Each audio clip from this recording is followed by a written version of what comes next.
แม่กุญแจรถมาเดี๋ยวก็ของทะเล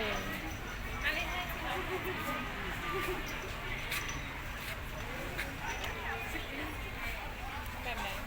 นี่ร้านละค่ะคือกลับบ้านมาจ้ะพี่น้องลูกค้ามาซื้อของแห้ง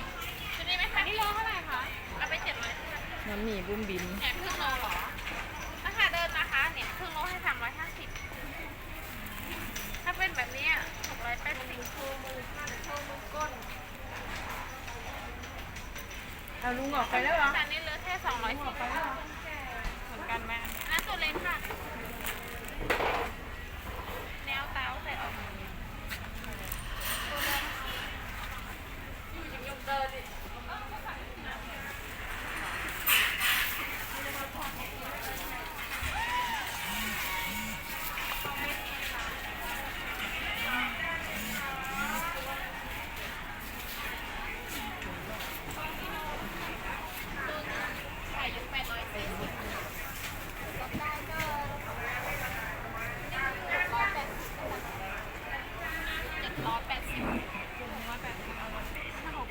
ไม่ได้ค่ะบอกผิด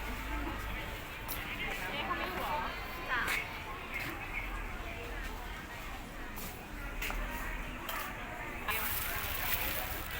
เอาไม้ปลาทูเค็ม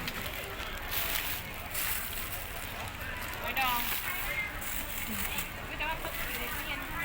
ไข่ดองถ้าพี่เดินทางอ่ะยังไม่เปิดฟ้าได้เป็นอาทิตย์นะคะถ้าพี่เปิดฟ้าต้องใส่ตู้เย็นขายยังไงอ่ะเอาไป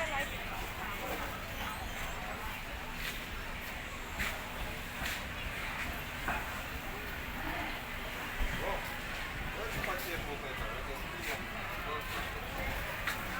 это